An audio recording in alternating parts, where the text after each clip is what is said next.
नमस्कार, आप देख रहे हैं जनतंत्र टीवी और मैं हूं आपके साथ पवन पांडे। स्वागत है आपका उत्तराखंड के इस खास बुलेटिन में। बड़ी खबर के साथ बुलेटिन का आगाज करते हैं। मुख्यमंत्री पुष्कर सिंह धामी ने मेरी माटी मेरा देश अभियान के तहत आयोजित वीरों को सलाम कार्यक्रम में शिरकत की और देहरादून के गुच्छू पानी में पौधारोपण किया। इस अवसर पर सीएम धामी ने देश के अमर शहीदों को नमन किया और क्या कुछ उन्होंने इस दौरान कहा, आइए आपको सुनाते हैं।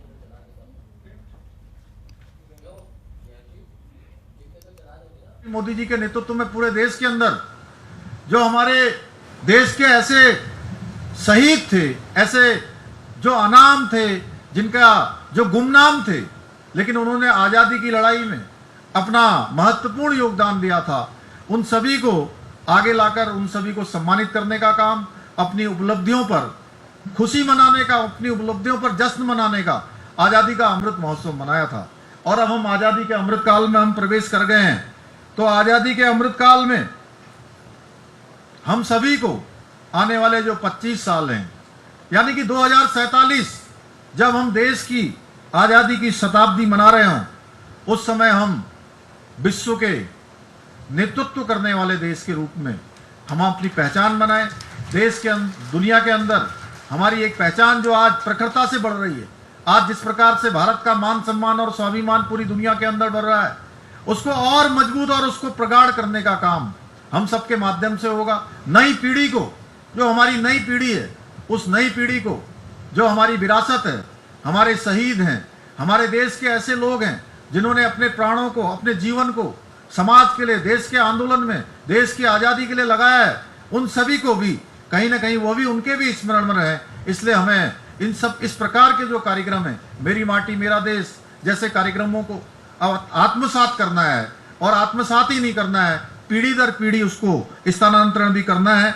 इस एक बार मैं अपने उन सभी अमर शहीदों को नमन करता हूं जिनका बलिदान इस तिरंगे के कारण से हुआ। बलिदान तिरंगे का अभिमान है। तो आजादी के अमृत महोत्सव के तहत शिक्षा विभाग की ओर से कोटद्वार शहर में धूमधाम से स्कूल बैंड की धुन पर तिरंगा शोभा यात्रा निकाली गई, जिसमें शहर में भारत माता की जय के नारे गूंजे और छात्र छात्राओं ने देश की आन बान और शान को कायम रखने की शपथ ली। इस अवसर पर आर्य कन्या इंटर कॉलेज परिसर में बतौर मुख्य अतिथि विधानसभा अध्यक्ष रितु खंडूरी और शिक्षा मंत्री डॉक्टर धन सिंह रावत ने हरी झंडी दिखाकर तिरंगा शोभा यात्रा को रवाना किया। साथ ही उन्होंने हाथ में तिरंगा लेकर 15 विद्यालयों की छात्र छात्राओं, शिक्षा अधिकारियों और लोगों के साथ तिरंगा यात्रा में हिस्सा लिया। इस दौरान छात्र छात्राओं ने सड़कों पर भारत माता की जय, वंदे मातरम, तिरंगा ऊंचा रहे हमारा और सारे जहां से अच्छा हिंदुस्तान हमारा जैसे अनेक नारों से लोगों में देशभक्ति का जज्बा भरा।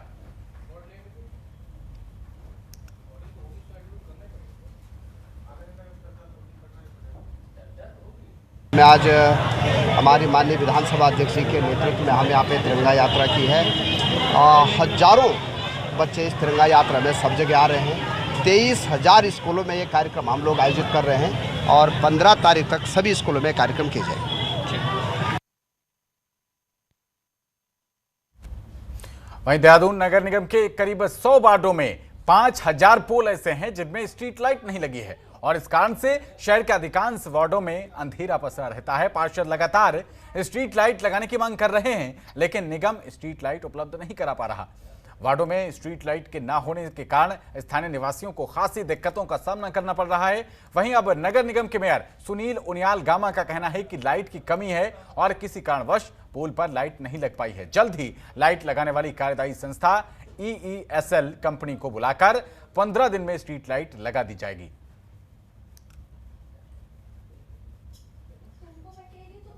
लाइटों की कमी है, बरसात में अक्सर जो है ये दिक्कतें आती हैं और जो पोल हमने लगाए थे वो किसी कारणवश अभी उन पर लाइट नहीं लग पाई है। इस बार बोर्ड बैठक में पिछली बार भी हमने निर्णय लिया था कि 6,000 लाइटें जो है सबसे पहले जो पोल हमने लगाए थे उनमें लाइट लगे, नहीं लग पाए। अभी तो इसको बुलाएंगे, जो EESL कंपनी जो लोग काम कर रहे हैं उसको बुलाएंगे और उनको निर्देश देंगे कि आप 15 दिन में ये कार्य। अगली खबर का रुख करते हैं। उत्तरकाशी से 9 किलोमीटर दूरी पर बसा हीना गांव जहां की आबादी लगभग 1500 के करीब है। जनपद मुख्यालय से नजदीक होने के बावजूद आजादी से आज तक इस गांव में सड़क नहीं पहुंच पाई है, जिसके कारण यहां के लोगों को भारी समस्याओं का सामना करना पड़ता है। गांव में जब कोई बीमार होता था तो उसे डंडी कंडियों के सहारे अस्पताल तक पहुंचाया जाता था। साथ ही बच्चों को स्कूल भेजना भी एक बड़ी समस्या है। आपको बता दें कि मनेरी भाली परियोजना के तहत यहां के ग्रामीणों ने अपनी जमीन दान दी थी और सरकार ने उस समय इन्हें बड़े सपने दिखाए थे, लेकिन आज तक इस गांव की सड़क को मेरे गांव मेरी सड़क योजना से स्वीकृति मिलने के बाद यहां के निवासियों ने अपनी भूमि के साथ खुद श्रमदान कर इस सड़क को बनाने का जिम्मा लिया है। कि हमारे ग्राम प्रधान द्वारा ये रोड स्वीकृत की गई है और हमारे ग्राम प्रधान रोड का बहुत अच्छा काम कर रहे हैं, इसीलिए सबने अपने अपने खेत दिए हैं और हमारे ग्राम प्रधान द्वारा ये काम हो रहा है। और जैसे कि जानते हैं कि सब लोग कि हम महिलाएं भी लगी है काम करने पे और हमारे प्रधान जी हमें फ़ोन करते हैं काम करने के लिए कि जैसे जानते हैं सब लोग कि सभी ने अपने खेत दिए हैं, क्योंकि हमारे प्रधान जी का व्यवहार भी बहुत अच्छा है और काम भी ठीक हो रहा है। हमको बहुत अच्छा लग रहा है। हमारे गांव में मेरे गांव मेरी सड़क और यहाँ पे हमारे गांव ग्रामवासियों ने कहीं खेत कटवाने के लिए दिए हैं और कहीं अपने रास्ते सही करवाने के लिए अपने बच्चों की सुख सुविधाओं के लिए यहाँ के लोगों ने बड़ा योगदान दिया है। मैं उनका आभारी हूँ, सभी ग्रामवासियों की आभारी हूँ जो हमारे गांव में हमारे प्रधान जी हमारे मामा जी हैं, हम उनका नाम नहीं लेंगे। उन्होंने भी बड़े प्यार से इस गांव को एकत्र किया और सभी माताओं को यहाँ रोजगार दिया। आप लोगों को धन्यवाद देना चाहता हूँ जिन्होंने हमारी पीड़ा को समझा और आज हमारी मातृशक्ति के बीच में आप आए। और इस सड़क की जो पीड़ा थी बरसों बरसों से थी, जो आज प्रधान जी के नेतृत्व में, जो श्रीमती आरती मखलोगा जी है उनके नेतृत्व में और हमारी मातृशक्ति की शक्ति से और सब ग्राम सभा वालों के सभी के सहयोग से यह सड़क आज हमारी जो है निरंतर बढ़ती जा रही है और यह कार्य जो है पूर्ण होने जा रहा है। अभी जो शुरुआत इन्होंने की है उसके लिए हम इनको बहुत बहुत बधाई के पात्र हैं और हम ईश्वर से प्रार्थना करते हैं कि आप लोग दीर्घायु रहें। और निश्चित तौर पर जो उस गांव की जो पीड़ा थी उधर से जो सड़क साल भर से जो लंबित पड़ी हुई थी वो भी जो है हाईकोर्ट से हमारी जीत हुई है और प्रधानपति जो यहाँ पे जगदीप मखलोगा जी है उनके करकमलों के माध्यम से उन्होंने व्यक्तिगत अपना पैसा लगाया है और उस सड़क को धरातल पे लाए और उस सड़क का टेंडर कल लग गया है और 17 तारीख को टेंडर ओपन भी हो जाएंगे और निश्चित तौर पर वो कार्यक्रम भी अभी शुरू हो जाएगा। और बड़ी खुशी इस बात की है कि 11 किलोमीटर की परिधि हम जनपद उत्तरकाशी से जुड़े हुए लोग थे और कम से कम 70-80 सालों से हम लोग जो है सड़कों से बहुत दूर हो चुके थे और आज वो सड़क हमें एक सौगात के रूप में मिली है और इनके करकमलों के माध्यम से, इनके सहयोग के माध्यम से और इन्होंने जो एक पीड़ा को समझा, एक समाज की पीड़ा को समझा, गाँव की पीड़ा को समझा और उस सड़क को आज धरातल पर पहुँचाया है।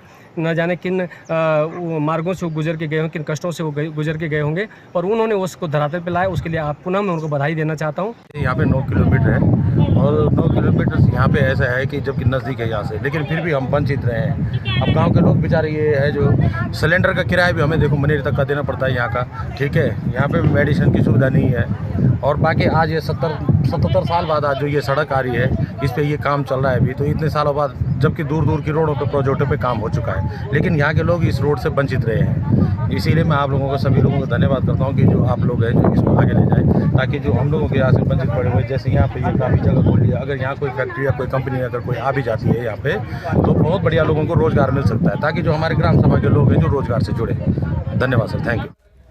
बुलेटिन में आगे बढ़ते हैं। स्वतंत्रता दिवस के मौके पर देश में मेरी माटी मेरा अभियान की शुरुआत हो चुकी है। 9 अगस्त से 15 अगस्त तक चलने वाले इस अभियान के तहत बताया जा रहा है कि इस अभियान के तहत मेरी माटी मेरा देश, शिला फलकम की स्थापना, पंच प्राण प्रतिज्ञा, वीरों का वंदन, राष्ट्रध्वज का आरोहण, राष्ट्रगान और मिट्टी संग्रह जैसे कार्यक्रम शामिल हैं। इसी क्रम में आज सहसपुर विधानसभा के ग्राम झाझरा में शिला फलकन की स्थापना की गई है और कार्यक्रम का आयोजन किया गया है, जिसमें क्षेत्रीय विधायक सहदेव सिंह पुंडीर पंचायत भवन पहुंचे और इस दौरान विधायक सहदेव ने ध्वजारोहण किया और शहीदों को श्रद्धांजलि भी अर्पित की। इस दौरान दीप प्रज्वलित और शहीदों के परिजनों को सम्मानित किया गया। और आपको बता दें कि ग्राम प्रधान पिंकी देवी का कहना है कि मेरी माटी मेरा देश अभियान के तहत चरणबद्ध तरीके से विभिन्न कार्यक्रमों का आयोजन ग्राम पंचायत झाझरा में किया जाएगा।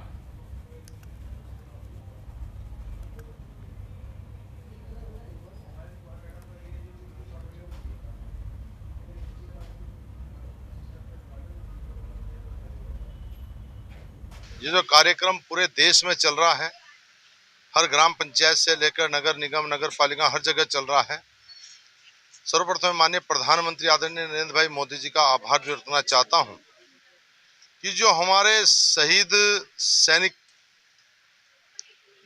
सैनिक भाई, उनका सम्मान, जो सीमाओं पर रहकर इस भारत माँ की रक्षा के लिए जिन्होंने अपने प्राणों की आहुति दी है, उनके मन में एक ही जज्बा रहता है कि मेरी भारत माँ का मस्तक कभी झुक ना पाए और मेरी भारत माँ का मस्तक हमेशा ऊंचा रहे।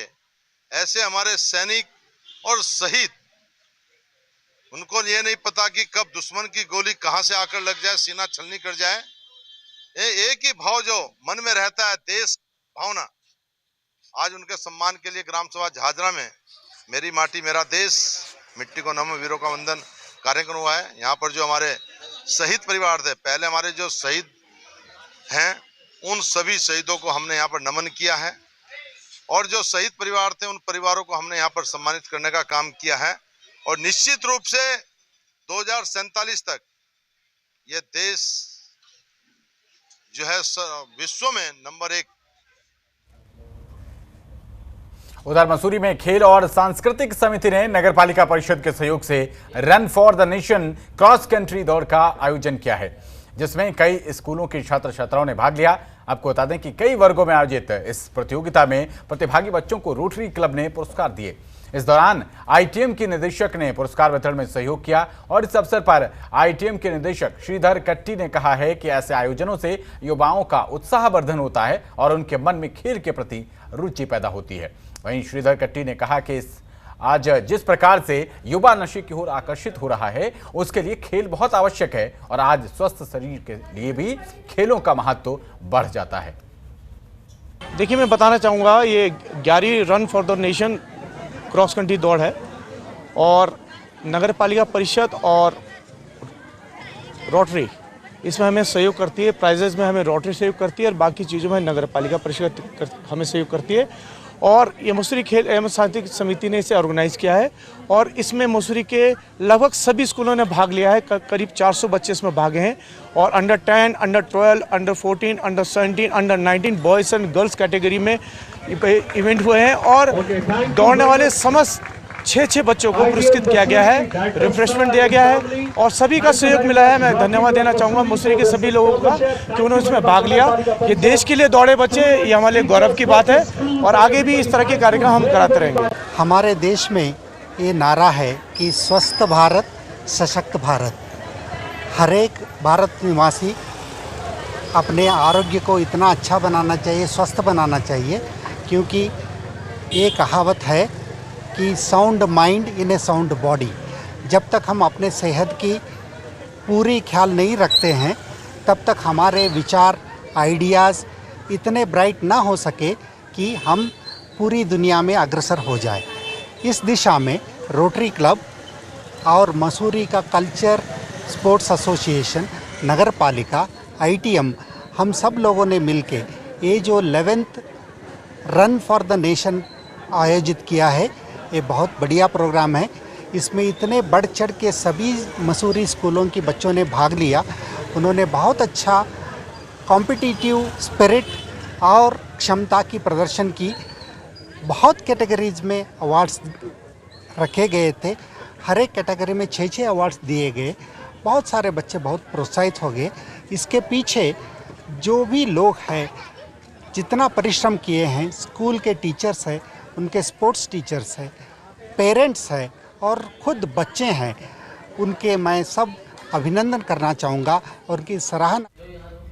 और हरिद्वार में पतंजलि योगपीठ साइबर ठगों के निशाने पर है। दरअसल योगपीठ में इलाज के नाम पर ऑनलाइन ठगी करने वाले जालसाजों ने लंदन के आईपी एड्रेस का सहारा लेकर ठगी की है। इसकी शिकायत के बाद पुलिस ने बिहार के नवादा से 2 लोगों को गिरफ्तार किया। आपको बता दें कि गिरफ्तार किए गए 2 आरोपियों में से एक नाबालिग है और दोनों ही आरोपी लंदन के आईपी एड्रेस पर वेबसाइट चलाकर लोगों से ऑनलाइन ठगी करते थे, जिस पर योगपीठ के एक कर्मचारी की शिकायत पर बहादुराबाद थाने में केस दर्ज हुआ था।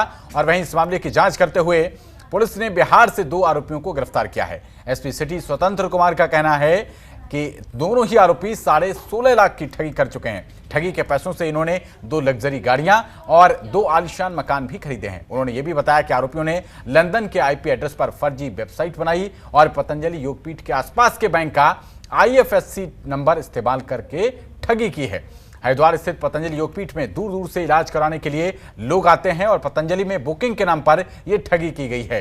वहीं इस मामले में SP सिटी स्वतंत्र कुमार का कहना है कि दोनों ही आरोपी ये 16 लाख की ठगी कर चुके हैं और इन्होंने आलीशान मकान और गाड़ियां भी खरीदी हैं। ये 2 तारीख की घटना है। एक वादी के द्वारा शिकायत की गई थी कि वो पतंजलि में इलाज के लिए ऑनलाइन संपर्क किया और उसके साथ फ्रॉड हो गया। वो 2 लाख रुपए फर्जी अकाउंट में डाल दिया।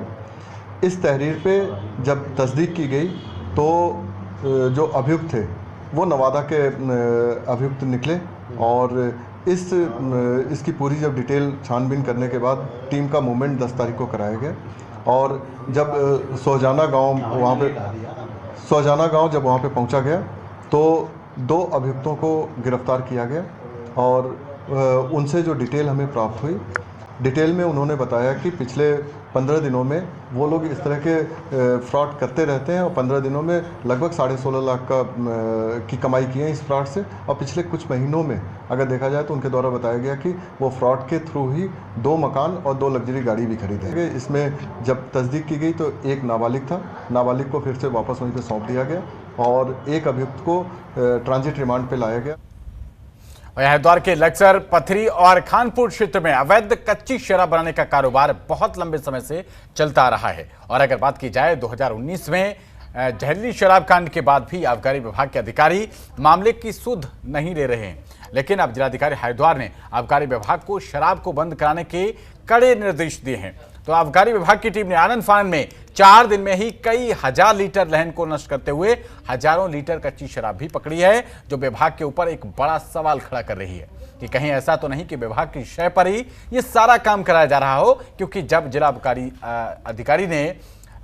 जिलाधिकारी ने जब आबकारी विभाग को निर्देशित किया तो विभाग के उन जगहों पर जाकर छापेमारी कर रहा है, जिससे सवाल उठता है कि क्या इससे पहले ये कार्रवाई नहीं की जा सकती थी।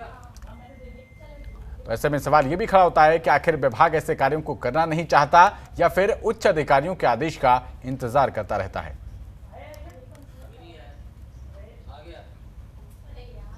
10 अगस्त से लेकर 20 अगस्त तक एक विशेष अभियान हम लोग ग्रामीण क्षेत्र में चला रहे हैं, जिसमें लक्सर फोकस है और जिलाधिकारी महोदय के निर्देशन में, आबकारी आयुक्त महोदय के निर्देशन में हम इस पर कार्रवाई कर रहे हैं। कच्ची शराब के सारी भट्टियों को नष्ट करने का उद्देश्य रखा गया है, जिसमें आज शाहपुर शीतला खेड़ा में एक बड़ी कामयाबी मिली है, जिसमें करीब 15 कुंटल लहन, 100 लीटर के ऊपर कच्ची शराब और कुछ मिलावटी शराब जो रेक्टिफाइड स्पिरिट से लगता बनाई गई है, उसको जो है बरामद किया गया। लगभग 4 लाख के ऊपर की मदिरा नष्ट की गई है। और ये मुर्गी फार्म की आड़ में कुछ लोग जो है बाणगंगा के किनारे चुपचाप गोपनीय कार्य कर रहे थे, जिनको जो है मौके पर इनकी गिरफ्तारी की कार्रवाई की जाएगी। और ये अभियान जो है लगातार हरिद्वार के ग्रामीण क्षेत्रों में, पथरी के इलाके में, लक्सर के इलाके में, खानपुर के इलाके में की जाएगी और लगातार एक कार्रवाइयों में भारी मात्रा में शराब बरामद कर उधर बद्रीनाथ में दक्षिण भारत के प्रसिद्ध फिल्म अभिनेता रजनीकांत ने भगवान बद्री विशाल के दर्शन किए हैं। इस दौरान श्री बद्रीनाथ केदारनाथ मंदिर समिति की ओर से सुपरस्टार रजनीकांत का स्वागत किया गया और उन्हें प्रसाद दिया गया। इसके बाद रजनीकांत भगवान बद्री विशाल की सायंकालीन पूजा और स्वर्ण आरती में भी शामिल हुए। दर्शन के बाद फिल्म अभिनेता इस धाम के रावल ईश्वर प्रसाद नंबूदरी से भी मिले और इस अवसर पर धर्माधिकारी राधाकृष्ण थपलियाल, सहायक अभियंता गिरीश देवली और प्रबंधक अजय सती भी मौजूद रहे।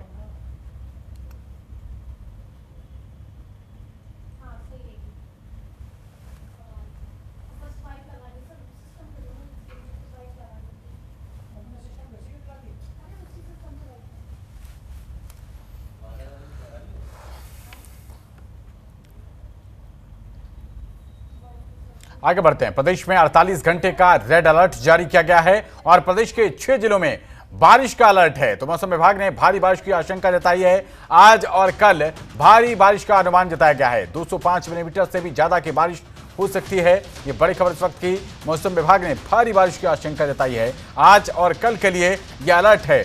बताया जा रहा है कि आज और कल भारी बारिश का अनुमान है और 205 मिलीमीटर से भी ज्यादा बारिश हो सकती है। बड़ी खबर इस वक्त की, उत्तराखंड में मौसम विभाग की तरफ से अलर्ट जारी किया गया है। 48 घंटे का ये रेड अलर्ट है, जिसमें बताया जा रहा है कि करीब 205 मिलीमीटर से भी ज्यादा की बारिश हो सकती है। तो उत्तराखंड में लगातार हो रही बारिश के कारण लोगों की परेशानी कम होने का नाम नहीं ले रही है। पूरे प्रदेश में मानसून की दस्तक के बाद से अब तक सामान्य से 100% से भी ज्यादा बारिश ने पहाड़ों से लेकर मैदान तक कहर बरपाया और पहाड़ों में मूसलाधार बारिश के कारण हो रही लैंडस्लाइड में अब तक कई लोग अपनी जान गंवा चुके हैं। तो वहीं मैदानों में कई जगहों पर बाढ़ जैसी स्थिति के कारण लोगों को रेस्क्यू किया जा रहा है। ये रिपोर्ट देखिए। देवभूमि में बारिश से महातबाही, बारिश से देवभूमि में त्राहिमाम, चारों तरफ मचा कोहराम। रुद्रप्रयाग में लैंडस्लाइड का कहर, मलबे में दबी कार, 5 की गई जान। उत्तराखंड में पिछले 1.5 महीने से लगातार हो रही मूसलाधार बारिश के कारण प्रदेश के पहाड़ों और मैदानी क्षेत्रों में लोगों की मुश्किलें कम होने का नाम नहीं ले रही, जिससे जनजीवन पूरी तरह से अस्त व्यस्त हो गया। पिछले 24 घंटे में प्रदेश के कई हिस्सों में बारिश ने अपना कहर बरपाया है। मौसम विभाग ने देहरादून समेत 6 जिलों में 14 अगस्त तक भारी बारिश का अलर्ट जारी किया है। देहरादून मौसम विज्ञान केंद्र ने 14 अगस्त तक के लिए टिहरी, देहरादून, पौड़ी, चंपावत, नैनीताल और ऊधम सिंह नगर जिलों के लिए रेड अलर्ट जारी किया है। बता दें कि केंद्र ने प्रशासन को चेतावनी जारी करते हुए पर्याप्त सावधानी बरतने को कहा। पूरे प्रदेश में मानसून की दस्तक के बाद से अब तक रिकॉर्ड बारिश ने चारों तरफ तबाही मचा रखी है। सरकार की तरफ से सभी जिलों में प्रशासन, एसडीआरएफ और एनडीआरएफ की टीमें राहत बचाव कार्यों में जुटी हुई हैं। लेकिन खराब मौसम रेस्क्यू ऑपरेशन में भी खलल डाल रहा है, जिसके कारण रेस्क्यू ऑपरेशन में भी टीमों को काफी परेशानी हो रही है। बावजूद इसके ग्राउंड स्तर पर सभी टीमें अलर्ट मोड पर काम कर रही हैं। रुद्रप्रयाग जिले में केदारनाथ यात्रा मार्ग पर भारी भूस्खलन देखने को मिला।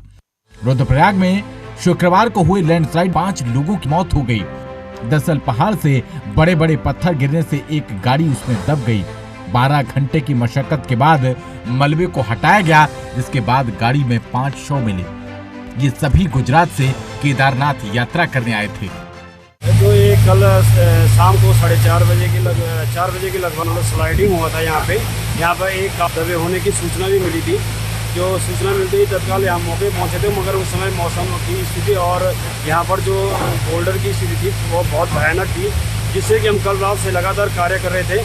और आज अभी 5:30 बजे हमको सफलता मिली कि हमने ये कार को प्राप्त किया था, जिसमें कि 5 डेड बॉडियाँ मिली हैं, जो कि काफ़ी कुछ 2 डेड बॉडियाँ काफ़ी जीर्ण स्थिति में भी थी। और ये इनकी जो आईडी प्रूफ वगैरह थी, ये जाना जा रहा है कि गुजरात के लोग हैं।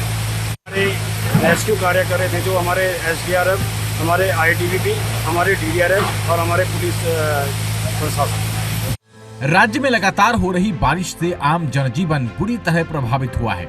इस साल अत्यधिक बारिश के कारण भूस्खलन, बाढ़ और बादल फटने जैसी प्राकृतिक आपदाओं से राज्य में जानमाल का भारी नुकसान हुआ है। राज्य आपातकालीन परिचालन केंद्र से प्राप्त जानकारी के अनुसार इस मानसून के दौरान विभिन्न घटनाओं में अब तक 50 से ज्यादा लोगों की जान जा चुकी है और 37 लोग घायल हुए हैं। इसके अलावा 1167 घर क्षतिग्रस्त हो गए, जिनमें 33 पूरी तरह से तबाह हो गए और बड़ी मात्रा में कृषि भूमि भी बह गई। राज्य में बारिश के कारण सड़कों और पुलों को भी काफी नुकसान हुआ है। देवों की भूमि कहे जाने वाले उत्तराखंड पर इस बार ईश्वर रुष्ट होते हुए नजर आ रहे हैं। चारों तरफ तबाही का मंजर है। बारिश के चलते जगह जगह लैंडस्लाइड हो रही है। कई जिंदगियां काल के गाल में समा गई हैं। लगातार हो रही बारिश कब थमेगी, फिलहाल किसी को नहीं पता। सब इसी आस में हैं कि जल्द से जल्द आसमान से बरसती आफत थमे और सब राहत की सांस लें। ब्यूरो रिपोर्ट, जनतंत्र टीवी।